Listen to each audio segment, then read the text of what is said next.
Oke, assalamualaikum warahmatullahi wabarakatuh.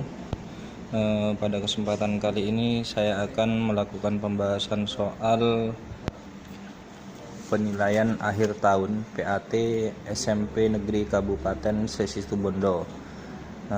Kita khususnya pada mata pelajaran ilmu pengetahuan alam kelas 9.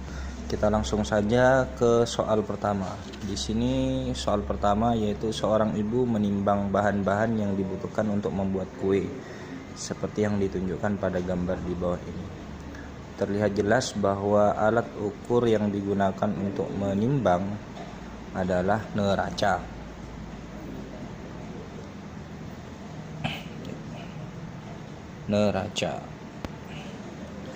Seperti yang kita ketahui bahwa neraca ini adalah alat ukur untuk besaran massa.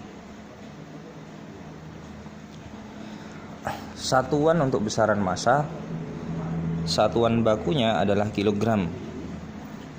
Namun di sini ditanyakan besaran fisika yang terukur sesuai dengan data yang ditunjukkan pada gambar di atas adalah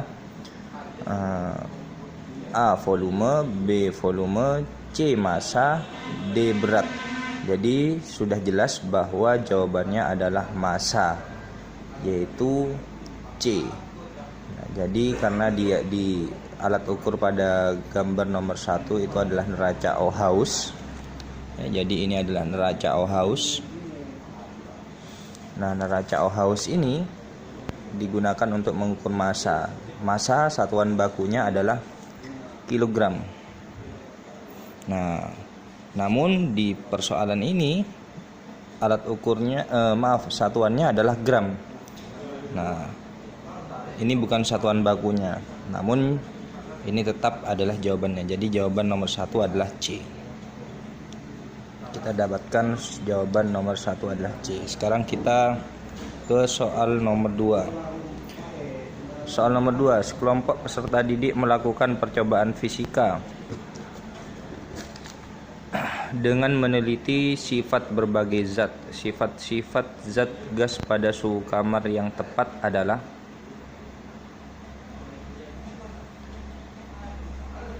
Jadi yang jadi pertanyaan di sini adalah zat gas. Ini kita garis bawahi.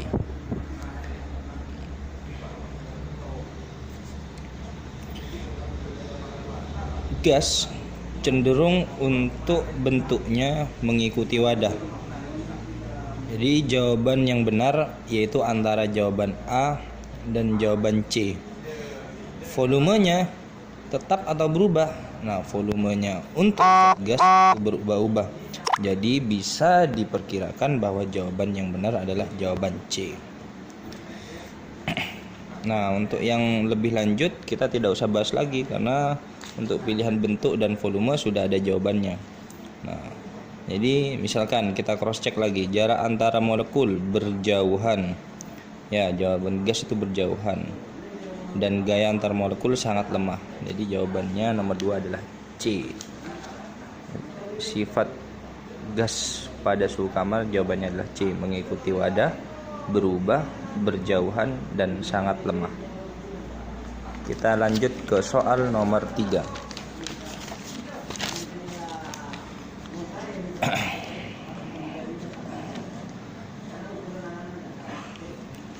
Kita langsung ke pertanyaannya.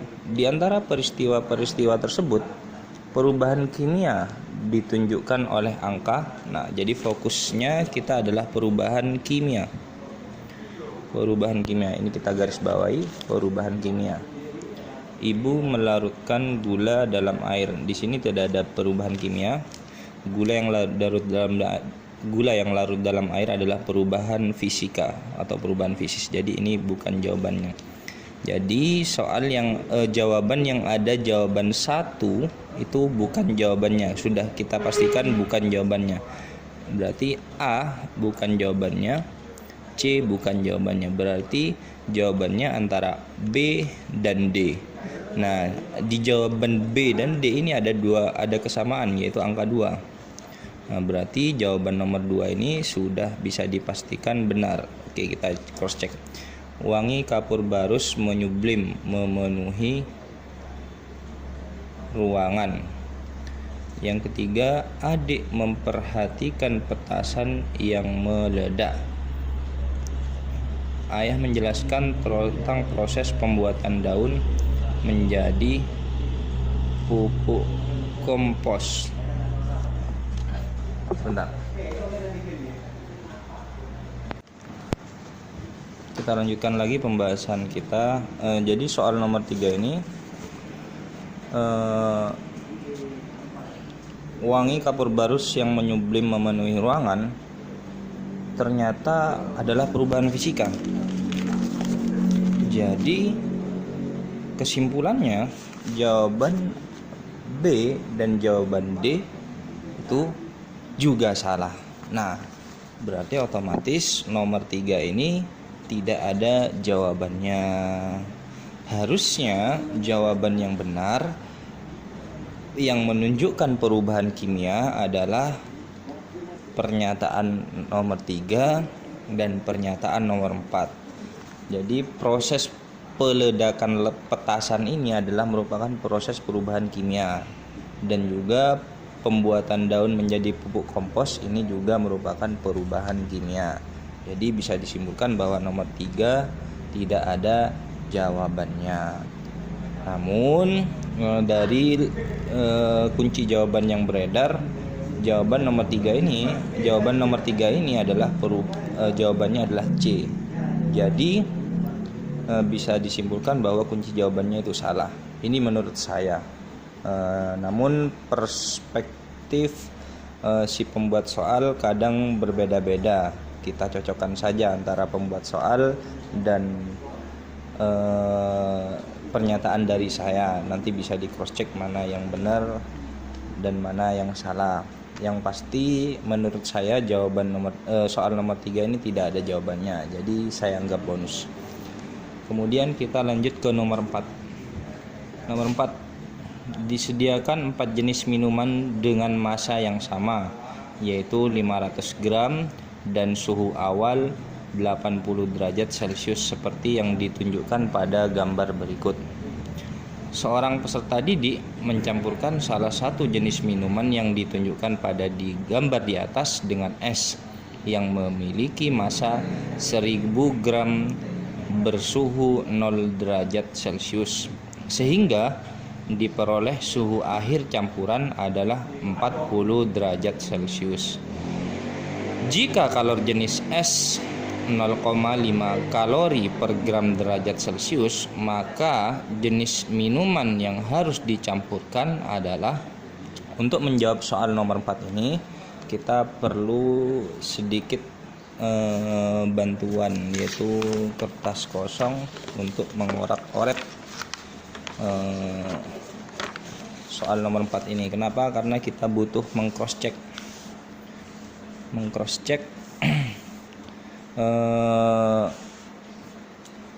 hasil campuran dari tiap-tiap minuman ini. Minuman 1, minuman 2, minuman 3, dan minuman 4. Dan yang kesemuanya ini memiliki kalori jenis yang berbeda.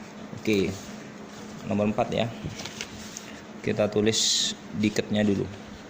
Soal nomor 4. Oke, untuk mempermudah, kalian bisa bagi 2 dulu lembar ini biar lebih efektif,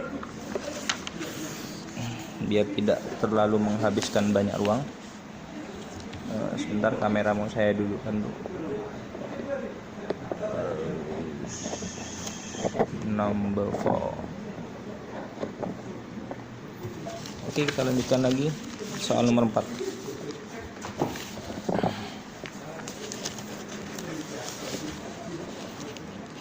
Soal nomor 4.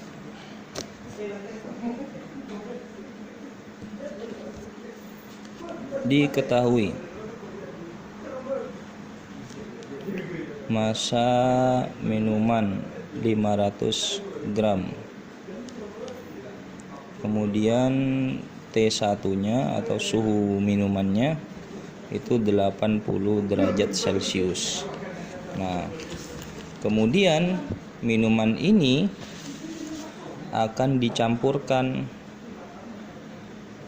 dengan es, yang mana esnya mempunyai suhu es ya, kita kasih indeks S, suhu 0 derajat Celcius,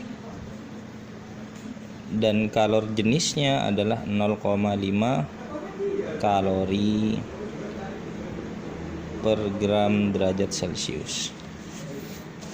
Nah, yang ditanya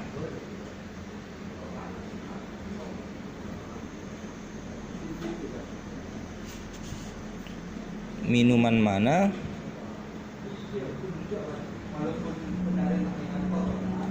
yang nantinya menghasilkan T atau suhu campuran. Nah, ini sehingga diperoleh suhu campuran T campuran adalah 40 derajat Celcius. Jadi suhu akhirnya adalah 40 derajat Celcius. Nah, oke, kita jawab satu persatu. Sebelum saya menjawab soal ini, perlu kalian ketahui bahwa untuk menjawab soal ini kalian perlu mengetahui grafik yang namanya grafik perubahan wujud air.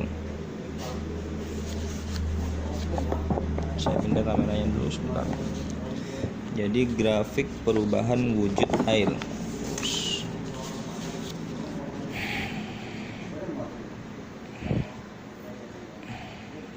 Saya buat dulu grafiknya.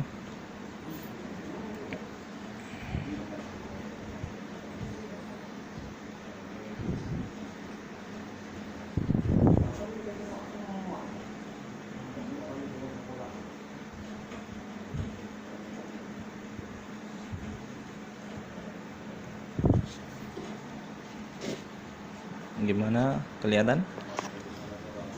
Kalau nggak kelihatan berarti kuota habis. Oke guys, kita lanjutkan guys. Nah, ini adalah grafik perubahan wujud air.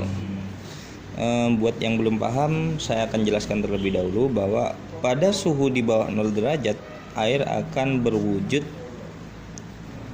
padat. Nah, pada suhu antara 0 derajat sampai 100 derajat air akan berwujud cair. Nah, pada suhu di atas 100 derajat air akan berwujud gas atau uap air. Nah, kemudian ada pertanyaan, yang lurus ini menunjukkan apa? Nah, grafik yang lurus ini adalah menunjukkan perubahan wujud. Jadi pada saat di garis 100 derajat ini akan terjadi peralihan antara wujud cair dan gas. Jadi maksudnya pada suhu 100 derajat ini ada air yang bersuhu 100 derajat dan ada uap air yang bersuhu 100 derajat. Begitu pula pada grafik yang di bawah. Pada saat 0 derajat ada es yang berwujud padat dan ada air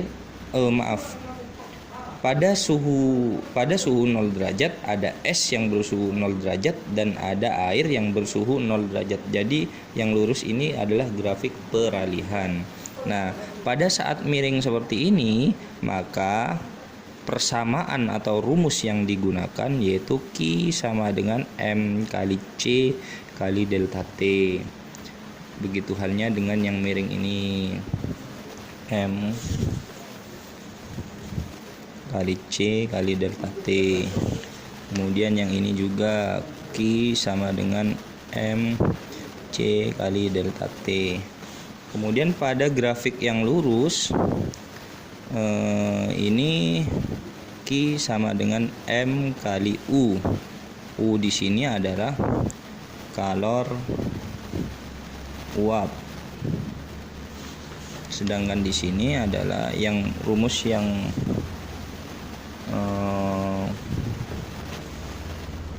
berlaku adalah Q sama dengan M kali L. L ini adalah kalor lebur. Nah, sekarang kita kembali ke persoalan nomor 4. Di soal nomor 4 ini, jadi saya akan buat grafik lagi di sini.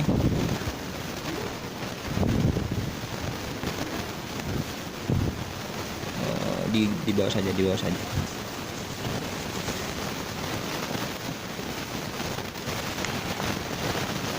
Pada soal nomor 4 ini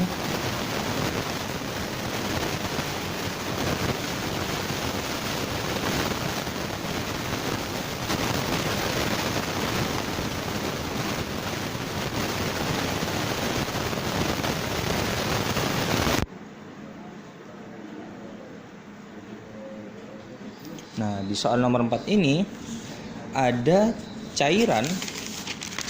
Nah, ini kita ambil airnya. Nah, jadi keempat cairan ini masing-masing bersuhu 80 derajat Celcius. Berarti cairannya itu suhunya ada di sini. Perkiraan di sini ya, kita anggap di sini. 80 derajat Celcius. Kemudian ada es. Kemudian ada es yang memiliki massa 100 gram bersuhu 0 derajat Celcius. Jadi ada es di sini. Nah, jadi di proses pencampuran antara larutan dan es. Ini kita anggap ada es ya di sini ya. Es suhunya 0 derajat Celcius, maka akan terjadi proses seperti ini. Jadi misalkan esnya bersuhu 0 derajat tuh di sini. Nah, nanti akan diperoleh suhu air di sini. Ini. Nah, suhu campurannya 40 derajat Celcius. Nah, akan diperoleh suhu campuran di sini 40 derajat Celcius. Nah, maka suhu campurannya nanti akan bertemu di sini. Nah, maka harusnya akan terjadi proses seperti ini. Misalkan ini, dari sini, kemudian dari sini. Nah, harusnya proses yang terjadi adalah proses seperti ini.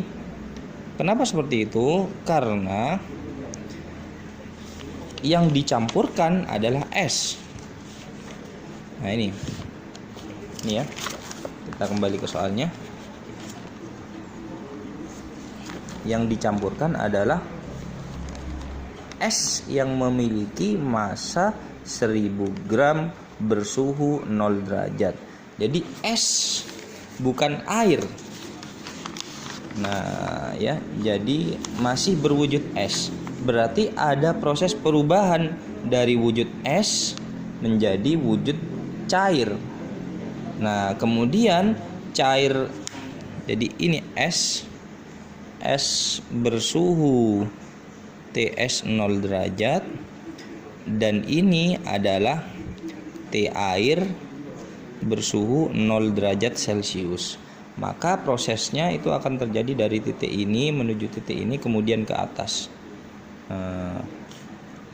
Harusnya ada dua proses. Namun di sini yang diketahui hanya C saja. Nah, tidak diketahui L atau kapasitas kalor lebur. Nah, terus gimana kelanjutannya? Nanti kita lanjutkan di episode berikutnya. Assalamualaikum warahmatullahi wabarakatuh. Kita belajar bersama, dan jika dari saya ada kesalahan, silakan komen melalui akun YouTube saya, dan nanti akan kita bahas bersama. Oke, goodbye. Assalamualaikum warahmatullahi wabarakatuh.